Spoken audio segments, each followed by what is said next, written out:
Today, we're going to learn how to do our user cohorts in spreadsheets and Excel. You need your data. The first column, which is the user ID, it has to be the unique user ID, maybe their emails or their phone number, something that's unique to each user. Then the join date, the end date, the date that their subscription expires, additional information like plan type, revenue, and any other additional information you might want to segment by or for revenue if you want to create a revenue cohort. The second thing is we're going to need to prep our data. We're going to need to pull in the start month and the active month. I've already filled in the formulas here. This formula here checks the join date and then turns the join date into the start month. And then this formula here checks the number of days a user has been active and then turns it into a month, into the number of months they have been active. And so that's what these two formulas are. I'm going to fill them all the way down. And that's that. So the next place we're going to is our user cohorts. For our user cohorts, I've already created a template, which is on the y-axis, we have the start months, and then on the x-axis, we have all the number of months users been active for. And what this formula here does is that it counts all the users that joined in a specific month and then checks to see how many months they have been active for. That's what this formula does. So I'm going to fill this formula throughout the spreadsheet.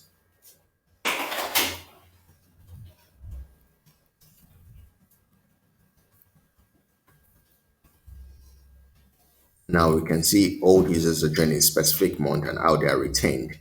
So if you notice there that we had, this is February, and yet we are seeing users being retained 4 months in, 5 months in the month of Feb, even though they joined during 2021. What is happening here is that because users can pay in advance, they can pay by monthly, quarterly, half yearly, yearly, it means that we're assuming that these users are retained after the first month, and that's why we're seeing them in subsequent calendar months. And we can see how the cohorts get better or worse.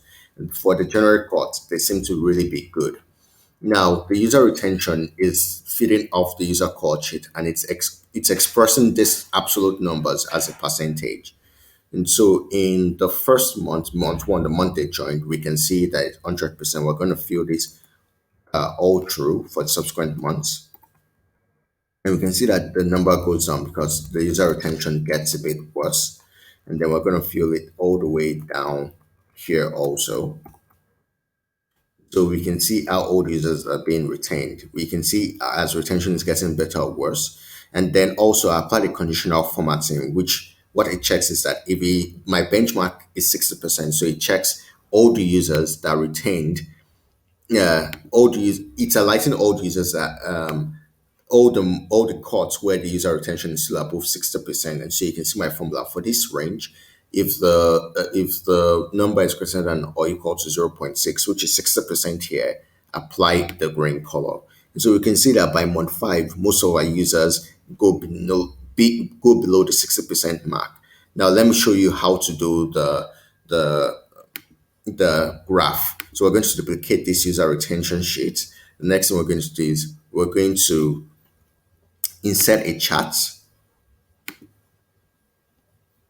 Now we've inserted a chart. It's going to be a line chart. Now let's affect the range. The range is going to be, because I only want to do for the first 12 months of users' existence, and I also want to ignore all the people that joined in January, December, because their cohorts have not yet matured. So I'm going to add this. My x-axis is going to be from A1 to M1.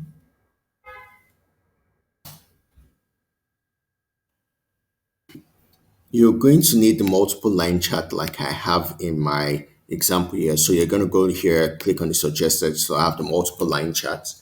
And then the data range is A1 to M21. M is the 12th month. And also 21 ends at August 2020 because the cohorts for the subsequent months have not yet matured. And so you can see how your cohorts are spread throughout. And you notice that by month 4, on average, you've lost about, I think, let's say here, which will probably like maybe 70% of users. And so that's how to do this. Thank you for watching.